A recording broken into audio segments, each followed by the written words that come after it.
Hello my dear students, welcome all of you on the digital dedicated YouTube channel. Here is Binay sir and here I am to give you a special preparation for the IIT main examination. अगर IIT के registration अभी तक आप लोगों ने नहीं किया है तो अभी आपका डेट है, जो डेट 15 दिसंबर से 12 जनवरी के बीच में है, अभी डेट है, इसलिए आप अप्लाई कर सकते हैं। और इसका एग्जामिनेशन 24 जैन से लेकर के 5 फेब के बीच में किसी दिन आपको टेंटेटिव शेड्यूल मिलेगा। और इस एग्ज़ाम के बाद तुरंत आपके पास बोर्ड का भी एग्ज़ाम का चैलेंज रहेंगे और बोर्ड देने के बाद फिर सेकेंड ईयर जो IIT मेन एग्जामिनेशन जो अप्रैल में होगा, ये भी सब डेट फिक्स है। तो जो लोग मैथ वाले स्टूडेंट्स हैं उसके लिए ये जो टाइम है बहुत ही चैलेंजिंग क्रूशियल है। तो मिनट सेकेंड को हम लोग कहेंगे कि आप यूज करें और यूज करके अपने आप को ऑप्टिमाइज करें, नर्वस ना हो पहला बात, क्योंकि टाइम अगर कम है तो सबके लिए कम है, इसलिए इसमें टेंशन नहीं लेना है। और जो हम लोग कहते हैं ना कि दौड़ लगाइए, अगर आप कहीं पीछे हैं तो एकदम डार्क हॉर्स की तरह आप दौड़ लगाइए और इतना एनर्जी के साथ दौड़ लगाइए, जिसको हम लोग कहते हैं ना keep your finger cross and chin up, जोर लगा के ऐसा दौड़ लगाइए कि आप रेस में आगे लगाएं। तो एनर्जी आपके पास जो बचा हुआ है और एनर्जी नहीं भी तो एकदम कंसोलिडेट करो कि यस हमको निकाल लेना है कम समय में ही। तो जब समय कम हो, time is very less at our disposal and we have to excel in the examination, and there are two examinations, one is IIT main examination, another is board examination. It means we must have the proper planning.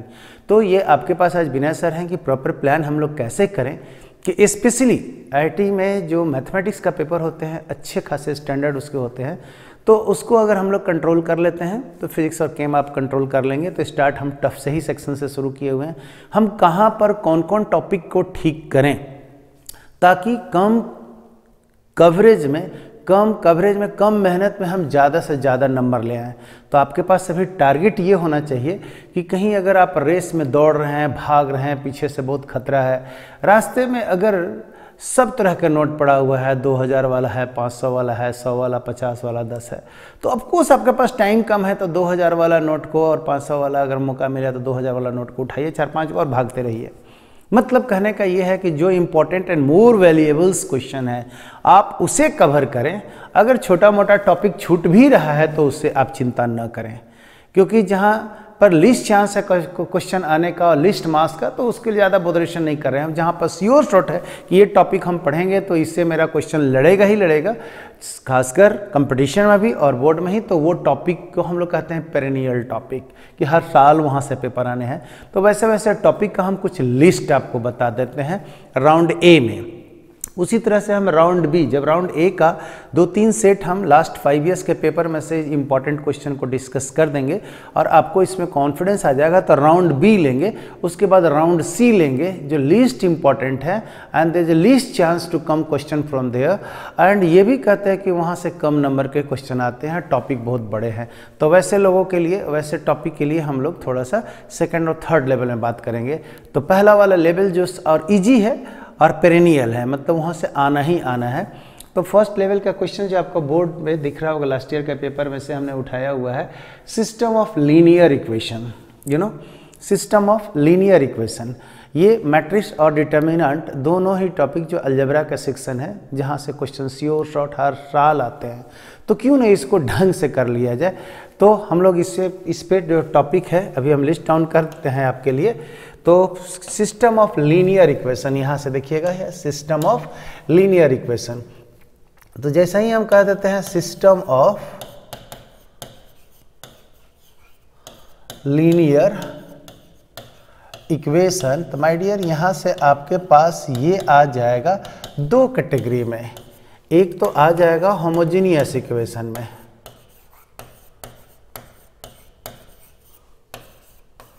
Okay, और दूसरा category में आ जाएगा non homogeneous equation, non homogeneous, okay, non homogeneous. और बड़ा कमाल के है कि this system of the equation can be solve by the matrices as well as determinant method. तो हम लोग एक एक करके लेंगे, डिटर्मिनेंट से पहला बार कर लेते हैं, फिर मैट्रिक्स से भी हम लोग इसको कर लेंगे। तो नॉन होमोजीनियस इक्वेशन जो हम लोग क्या कहते हैं और होमोजीनियस इक्वेशन क्या कहते हैं, ये वाला को समझिएगा कि किस तरह से हम लोग को इक्वेशन बनेंगे और हम लोग पहचानेंगे कैसे। तो नॉन होमोजीनियस इक्वेशन के पहचान बहुत ही सिंपल सा हम लोग लिख देते हैं, a1x b1y c1z and this is d1।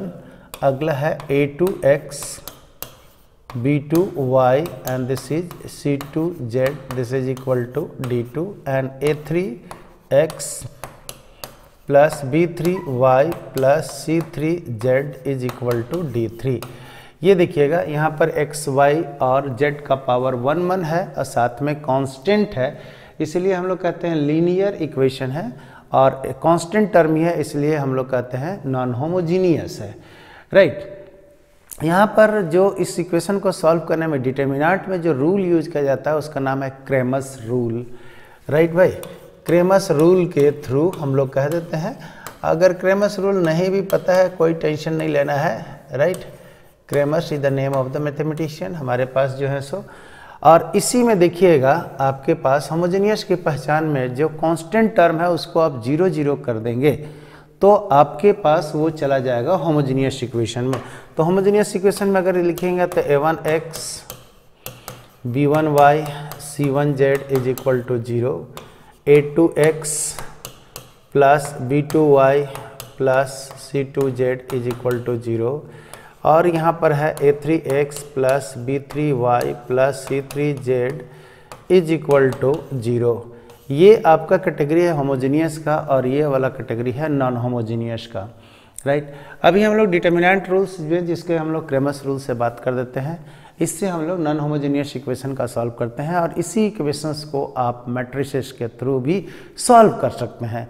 तो पहले हम लोग डिटर्मिनेंट वाला से देख लेते हैं और फिर पेपर हम लोग ले लेते हैं एंड आफ्टर दैट एक मैट्रिक्स वाला भी हम लोग उठा लेंगे इफ़ नेसेसरी। तो हमारे पास ये देखते हैं कि क्वेश्चन क्या कहता है। देखिएगा एक डिटर्मिनेंट्स के लिए x, y, z अलग अलग निकालने तो डेल्टा मतलब कोफिशिएंट डिटर्मिनेंट को हम लोग यहाँ से बोलेंगे। डेल्टा कोफिशिएंट डिटर्मिनेंट क्या है तो a1 b1 c1 a2 b2 c2 a3 b3 c3, right. ये देखिए this is your coefficient determinant. हम लोग इसको कोफिशिएंट डिटर्मिनेंट क्यों कहेंगे, बिकॉज x, y, z के कोफिशिएंट को कलेक्शन करके एक डिटर्मिनेंट हमने ले लिया हुआ है और हम कंडीशन कुछ लिखने वाले हैं, उसको आप लोग देखिएगा। नॉन लीनियर हम लोग होमोजीनियस को या नॉन होमोजीनियस इक्वेशन हम लोग इसको कहेंगे, जिसका कि सॉल्व करने जा रहे हैं। डेल्टा 1 का मान में देखिएगा तो वैल्यू हमारे पास यहाँ से है, देखिएगा x1 का मान निकालेंगे तो क्या है तो d1 d2 d3 b1 b2 b3 c1 c2 c3, ये कॉन्सेप्ट हमने समझा रहे हैं, इसी पे हम सवाल ले लेंगे। अब ये देखिएगा कि अगर हमारे पास यहाँ से वैल्यू लिखने के लिए आया कि भाई x का मान क्या होगा, तो x को निकालने के लिए हम लोग यहाँ से ले लेते हैं delta 1 by delta, this is x। Similarly y के लिए हम लोग यहाँ पे लिख देंगे delta 2 by delta and z के लिए हम लोग यहाँ पे लिख देंगे delta 3 by delta. Okay, here is what delta 3 और डेल्टा 2 क्या है, तो ये देखिएगा जिसका वैल्यू निकालते हैं उसके जगह पर हम लोग कांस्टेंट टर्म को डाल देते हैं। तो वैल्यू हमारे पास ये है a1 a2 a3, यहाँ पर वैल्यू है b1 b2 b3 की जगह पर डाल दीजिए d1 d2 d3 एंड साथ में यहाँ पर है c1 c2 c3, this is to make the delta 2 value. And similarly delta 3 का मान अगर आप लोग लिखेंगे तो डेल्टा 3 z का मान हम लोग निकालने वाले हैं। तो ये देखिएगा a1 a2 a3 b1 b2 b3 and यहाँ पर है d1 d2 and d3।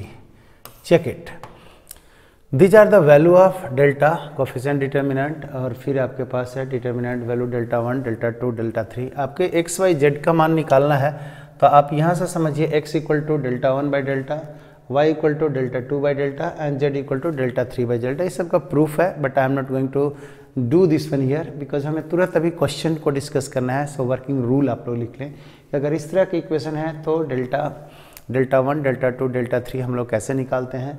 Delta 1 का मान निकालना है, अगर डेल्टा 1 बाई डेल्टा का मान निकाल रहे हैं मतलब x का मान निकालने वाले हैं, तो जहाँ भी x का कोफिशिएंट वहाँ पे कांस्टेंट बैठा दें। y का मान निकाल रहे हैं तो y के कोफिशिएंट की जगह पर d1, d2, d3 बैठा दें। z निकालने वाले हैं तो z की जगह पर d1, d2, d3 बैठा दें। अब यहाँ से देखिएगा, यहाँ पर जो कंडीशन आएगा, इस कंडीशन को मीट करने के लिए मेरे पास जो सॉल्यूशन आएंगे, अगर कंडीशन हम एक कह दें, ध्यान दीजिएगा, कंडीशन नंबर 1 है कि इफ़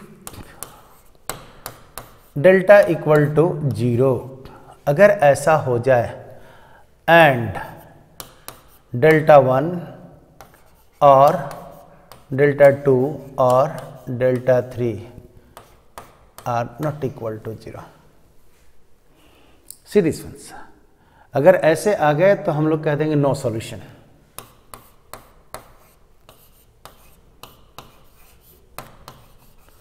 क्योंकि ये हम लोग के पास फाइनाइट हो जाएगा, ध्यान रखिएगा, ये आपके पास फाइनाइट हो जाएगा और नीचे में 0 हो जाएगा, तो फाइनाइट बटे 0 इनफाइनाइट मान आ जाएगा, विच इज अनडिफाइंड, क्योंकि इक्वेशन को वैलिड नहीं होगा।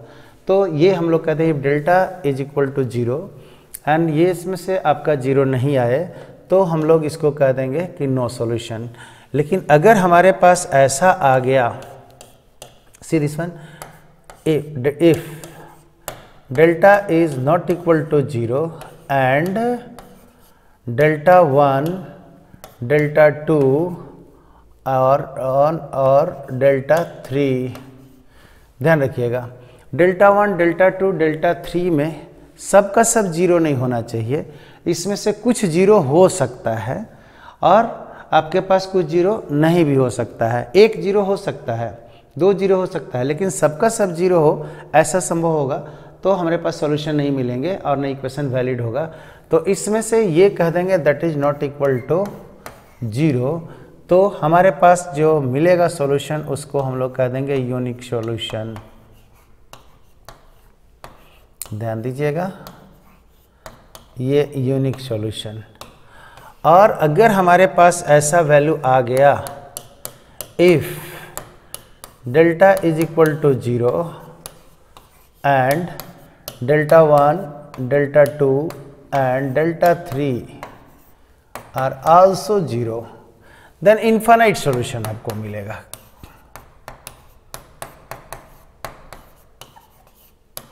इनफाइनाइट सॉल्यूशन हमारे पास मिलेंगे।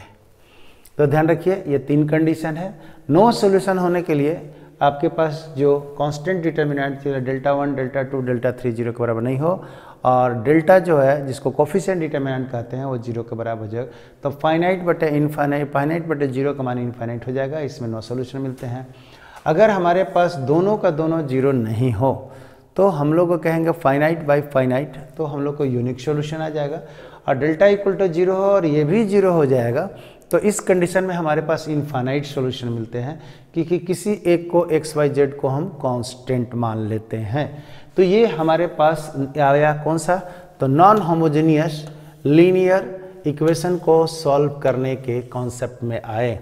यहाँ पर आपके पास आ जाइए, इसको हम लोग कह देंगे होमोजेनियस लीनियर इक्वेशन है। और होमोजेनियस लीनियर इक्वेशन में 2 बात आ जाती है, एक हमारे पास आ जाता है ट्रिवियल सॉल्यूशन, आपके पास सीधा आएगा ट्रिवियल सॉल्यूशन, एंड दूसरा हमारे को कॉन्सेप्ट में आता है नॉन ट्रिवियल सॉल्यूशन। भाई ये है क्या, ओके, नॉन ट्रिवियल सॉल्यूशन। ध्यान रखिएगा, फिर से हम बोलते हैं ट्रिवियल का मतलब होता है बेकार, ट्रिवियल का मतलब होता है बेकार सॉल्यूशन। तो अगर ये इक्वेशन में हम लोग यहाँ पे कह देंगे कि x, y, z, x बराबर y बराबर z बराबर 0 है, तो यहाँ पर मेरा कहना है कि a1, b1, c1, a2, b2, c2, a3, b3, c3 कुछ भी लें, ये तो हमेशा 0 ही आ जाएगा। तो इस टाइप का जो सेटअप सॉल्यूशन होता है x बराबर 0, y बराबर 0, z बराबर 0, इस होमोजेनियस इक्वेशन में इसको हम लोग कह देते हैं ट्रिवियल सॉल्यूशन, बेकार का सॉल्यूशन है।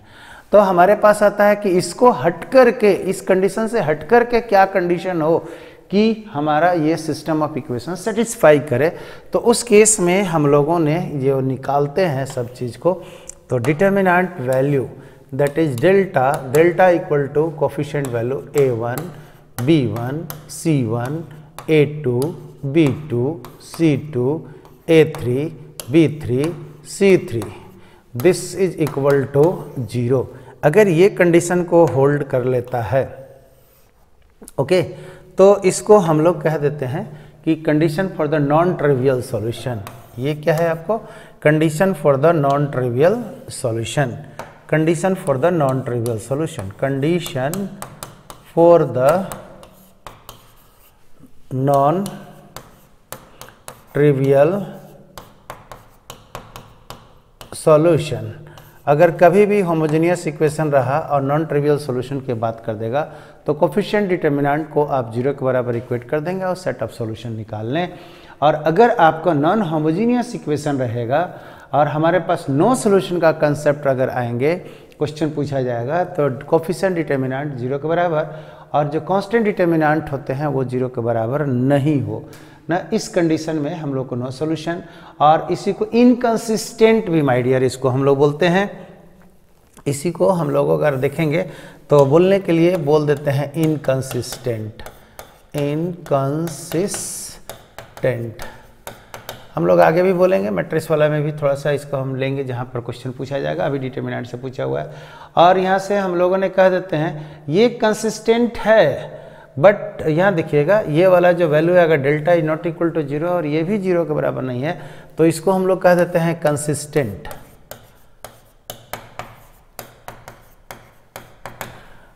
ओके, और यहाँ पर है डेल्टा 0 के बराबर है और यहाँ भी आपको constant determinant delta 1 delta 2 consistent है, बट सॉल्यूशन इनफाइनाइट हो जाएंगे।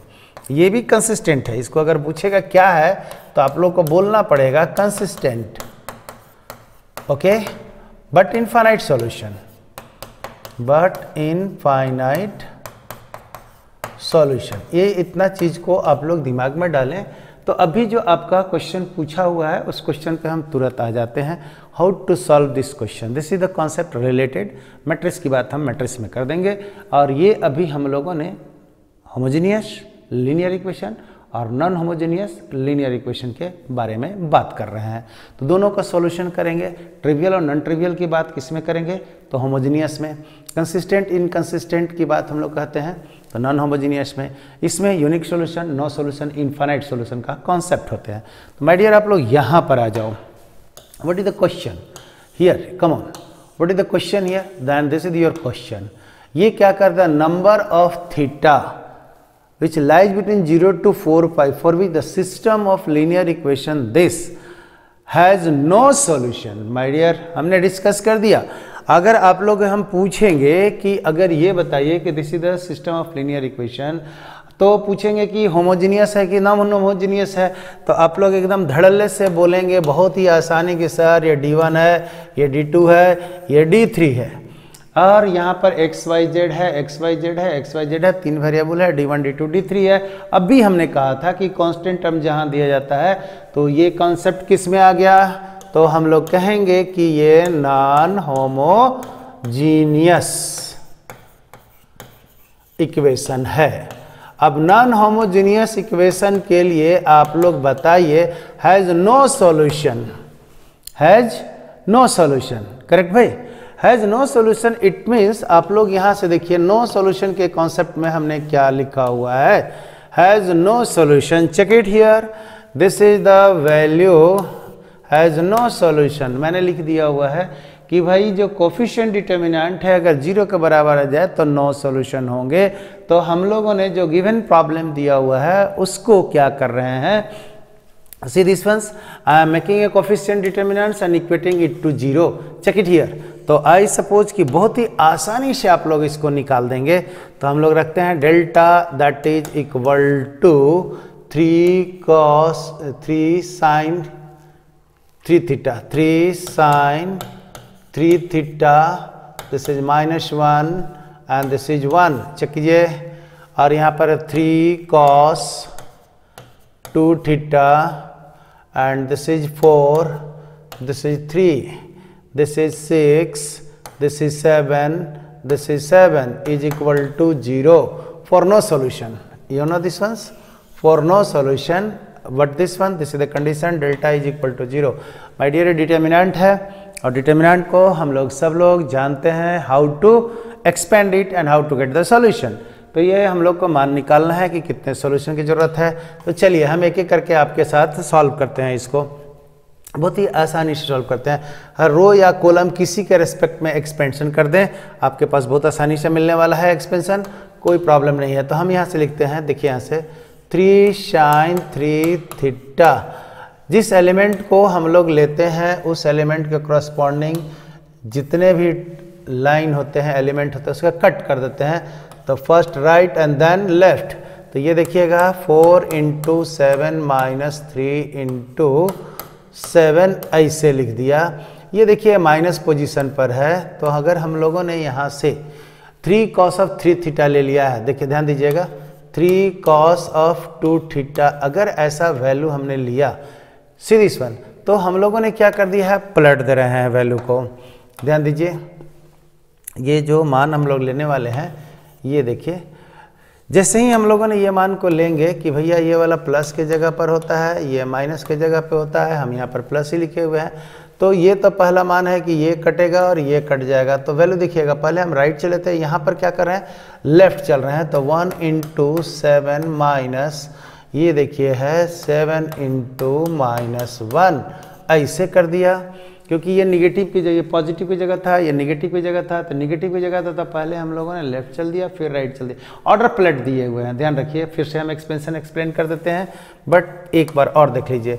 पॉजिटिव निगेटिव पॉजिटिव की जगह पर है, तो पॉजिटिव की जगह अगर हमने सीख ले लिया तो सब जानते हैं जिसको लेते हैं उसके करस्पॉन्डिंग रो और कॉलम एलिमेंट कट जाते हैं. तो अब हम लोगों ने राइट चला, तो ध्यान रखिएगा पहला वाला एलिमेंट में राइट चले थे, दूसरा वाला एलिमेंट के लिए लेफ्ट चले थे, थर्ड वाला के लिए फिर राइट चले. इस तरह से अल्टरनेट हम लोग लेते चलते हैं. तो बाहर में कोई हम लोग को माइनस साइन बैठाने की जरूरत नहीं पड़ती है. ये आप लोग प्रैक्टिस कर ले, कहीं कोई दिक्कत नहीं है. इसको रिवर्स करके अगर लेते तो यहाँ माइनस लेते, तो हड़बड़ी नहीं है. हमारे पास है -1 × 3 और ये वैल्यू है -1 × 4, दैट इज इक्वल टू 0. ये देखिए हमने एक्सपेंशन किया हुआ है. तो एक एक करके ले रहे हैं आपको जस्ट अंडरस्टैंडिंग को क्लियर रखने के लिए. Otherwise if you are doing this one regularly then it is very fast enough. हम लोग इतना ज़्यादा करने की ज़रूरत नहीं है. तो हम फिर से यहाँ से लेते हैं 3 sin 3 थीटा × यहाँ से देखिए 28 में से 21 दैट इज 7 + 3 cos 2 थीटा. और ये वाला वैल्यू हमारे पास है 7 और 7 यहाँ प्लस हो जाएगा, दैट इज 14. और यहाँ पर भी आप देखेंगे तो दिस इज 6 है और 6 के बाद यहाँ -3 और -4 -7. I think so it is correct. तो हमारे पास है 21 sin 3 थीटा प्लस ये देखिए तो 42 cos of 2 theta -42 is equal to 0. तो हमारे पास कुछ कुछ चीज़ दिख रहा है. 21 को लेकर के बाहर कर दें तो वैल्यू आ जाएगा sin 3 theta plus 2 cos 2 theta -2 is equal to 0. अब ऐसा कर लेते हैं हम लोगों ने, देखिए सॉल्यूशन थीटा का निकालना है तो थोड़ा सा अरेंज कर लेते हैं. 2 - 2 cos of 2 theta. Side change किया डियर, इधर का माइनस उधर प्लस, ये वाला प्लस उधर जाके माइनस हो गया. तो उम्मीद करते हैं कि आप लोग को सब ये सब क्लियर रहा होगा और ये आप लोग प्रैक्टिस करेंगे तो तुरंत तुरंत निकल जाएगा. That is not the tough task. So little bit यहाँ पर आप जाइए, इसको हम लोग तोड़ देते हैं. sin 3 थीटा को थीटा में और cos 2 थीटा को भी हम लोग थीटा में तोड़ते हैं. और हम लोग सब जानते हैं इस चीज़ को, because our aim is to calculate the value of theta, right. That lies between 0 to 4 pi. देखते हैं how many solutions are available here. तो 1 by 1 करके चलते हैं. 3 sin theta -4 sin cube of theta. This is the formula for the, you know this one, sin 3 theta का formula होता है 3 sin theta -4 sin cube theta. And ये वाला value है 2 है. This could be written as 2 × 1 - cos of 2 theta. And ये सब लोग जानते हैं दिस इज 2 sin² थीटा हो जाएगा. तो आप लोग यहाँ से देखें, अरेंज कर लेते हैं हम लोग। ये देखिए है 3 sine theta minus 4 sine cube theta minus 4 sine square theta is equal to 0। ध्यान रखिएगा कि यहाँ पर थीटा और यहाँ पे लेफ्ट राइट में थीटा थीटा लेके काट नहीं देना चाहिए, रूट लॉस हो जाती है। डोंट कट इट हियर, यहाँ पर आपको थीटा को नहीं काटना है, डोंट कट। हमारे पास ये बोलेंगे, बार बार हम इसको चेतावनी देंगे आपको, don't cut sine theta from both side, from both side. जब जनरल सॉल्यूशन निकालने लगते हैं तो हम लोग कोई फैक्टर को नहीं काटना चाहिए, काटिएगा तो रूट लॉस हो जाएगा, तो आपको सॉल्यूशन गड़बड़ मिल जाएगा। तो हम लोग कॉमन ले लेते हैं, तो कॉमन लेंगे, उसके करस्पॉन्डिंग फैक्टराइजेशन करेंगे और हर फैक्टर के करस्पॉन्डिंग सॉल्यूशन निकाल लेंगे। तो ये देखिए कॉमन हम लोग क्या यहाँ से लेने वाले हैं, तो साइन थीटा को कॉमन हम लोग ले लेते हैं। Yes 3 minus 4 sine square theta minus ये देखिए है 4 sine theta is equal to 0। अब आपके पास फैक्टर देखिए तो क्या मिलने वाला है, तो हमारे पास ये है कि sine theta is equal to 0 एक सॉल्यूशन आया, एंड दूसरा है कि 3 minus 4 sine square theta minus 4 sine theta is equal to 0। अब अरेंज कर लेते हैं थोड़ा सा, इसको माइनस ऑपरेट कर देंगे तो 4 sine square theta plus 4 sine theta minus 3 is equal to 0। Minus operate कर दिया है तो एक अरेंज हो गया वैल्यू। अब यहाँ से देखिए थीटा का मान अगर निकालेंगे तो theta is equal to here is the solution. पहला मान है तो आपके पास पाई भी वैल्यू है, 2 पाई भी वैल्यू है और आपके पास 3 पाई भी वैल्यू है। 4 पाई ले नहीं सकते हैं। थीटा का मान में अगर हम लोगों ने बात करें तो 0 भी है, तो 0 सॉल्यूशन हमको लेना है कि नहीं लेना है, आप लोग ये देख लीजिएगा। सवाल को एकदम क्वेश्चन को देखते रहिए। 0 से 4 पाई के बीच में what we want this once, आप यहाँ समझिए। यहाँ से आपके पास ये अगर ऐसे ब्रैकेट रहता 0 to 4 पाई तो हम 0 भी लेते और 4 पाई भी लेते, 2 सॉल्यूशन और बढ़ जाता। बट यहाँ पर छोटा वाला ब्रैकेट है, ओपन ब्रैकेट है, तो फर्स्ट एंड लास्ट को छोड़ करके, तो फर्स्ट एंड लास्ट को अगर छोड़ दीजिएगा तो आपके पास सॉल्यूशन हम लोगों को कितना मिला भाई, ये देखिए आपके पास वैल्यू है। तो ये सॉल्यूशन हमको मिला, पाई भी मिला, 2 पाई भी मिला, 3 पाई भी मिला। अब थोड़ा सा इधर आ जाइए, ये वाला वैल्यू को अगर हम लोग फुल सॉल्व करेंगे, 4 sine square theta plus 6 sine theta minus 2 sine theta minus 3 equal to 0। Check करें तो इसको बहुत ही आसानी से हम लोग लिख रहे हैं कि 6 2 जा 12 हो जाएगा और ये मल्टीप्लाई करेंगे और 4 3 जा 12, तो आपको आराम से फैक्टराइज हो गया है। तो हम लोग यहाँ से कॉमन ले लीजिए हैं, 2 साइन थीटा को अगर हम कॉमन ले लेंगे तो वैल्यू आ रहा है 2 साइन थीटा प्लस 3 और यहाँ -1 कॉमन ले लेंगे तो 2 sine theta plus 3। Very good, this is equal to 0। My dear, इधर एक 1 सॉल्यूशन आ गया है हमारे पास। ये देखिए फैक्टराइजेशन वैल्यू है 2 sine theta minus 1 and this is 2 sine theta plus 3 is equal to 0। From here 2 sin theta minus 1 is equal to 0. This implies sin theta is equal to 1/2 and here is equal to 2 sin theta plus 3 is equal to 0. तो sin theta this is equal to -3/2। अब ये check करो, ये check करोगे तो ये लगता है नॉट पॉसिबल। दिमाग में आ रहा है कि क्या है, नहीं पॉसिबल होगा, not possible, so reject it. ये संभव है नहीं है, so reject it. Why, we know this one कि -1 less than is equal to sine theta is less than equal to 1। तो ये वाला आपको दिख रहा होगा कि भाई मोरे ये तो इससे बाहर चला गया है, इसको रिजेक्ट कर देंगे। जैसे ही आप इसको रिजेक्ट करेंगे तो मेरे पास एक फैक्टर बचा हुआ है sine theta is equal to, तो चेक करेंगे यहाँ से पहला वाला जो सॉल्यूशन होगा 30 डिग्री, π/6 पे वैल्यू आ रहा है, दिस इज π/6। दूसरा वाला जो वैल्यू है second value, I know this once की आपके पास 5π/6, 5π/6 सब लोग जान रहे हैं ये निगेटिव है, ये निगेटिव है, होगा नहीं। तब पहला सॉल्यूशन हम लोग को मिला π/6, दूसरा सॉल्यूशन हम लोग को मिला 5/6, तीसरा सॉल्यूशन जो हमारे पास मिलेगा ये मिलेगा 2 पाई प्लस पाई बाई 6। और अगला जो सॉल्यूशन हम लोग को मिलने वाला है वो वैल्यू को ये देखिएगा तो 2 pi plus pi pi by 6, मतलब है 6 दूनी 12 पर 17 पाई बाई 6, ये भी सॉल्यूशन है। और ये 13 पाई बाई 6 ये भी सॉल्यूशन है। बट अगला वाला सॉल्यूशन अगर कोई कहेगा कि सर हम आगे और लेना चाहते हैं तो यहाँ से यहाँ आ जाइएगा, तो ये देखिएगा आपके पास है 4 पाई और यहाँ पर आइएगा तो 4 पाई प्लस पाई बाई 6, ये वैल्यू कितना आएगा 4 पाई प्लस पाई बाई 6, जो संभव नहीं है क्योंकि सॉल्यूशन हमको 4 पाई के अंदर में चाहिए, इसीलिए आगे हम नहीं जा सकते हैं। तो सॉल्यूशन मेरे पास कितने मिले, अब लिस्ट बना लेते हैं हम लोग के पास में कि how many solution we have got it. तो आप देखिए कि पहला वाला हम लोग को मिला था वैल्यू, एक एक करके ले लेते हैं। तो फर्स्ट जो आंसर निकला था सॉल्यूशन सेट हम लोग का देंगे। सॉल्यूशन का सेट अगर निकला है तो बात को देखिए कि इस आंसर क्या क्या है। तो आंसर में आपके पास था पाई, 2 पाई, 3 पाई, फिर है पाई बाई 6, ये देखिएगा वैल्यू, फिर है 5 पाई बाई 6, 5 पाई बाई 6, अगला वैल्यू है 13 पाई बाई 6, उसके बाद अगला वैल्यू है 17 pi by 6। This is your whole solution. ये कंप्लीट सॉल्यूशन है। तो हम लोग सॉल्यूशन में 3 and 4 7 नंबर ऑफ सॉल्यूशन है। तो दिस इज द सॉल्यूशन का वैल्यू है।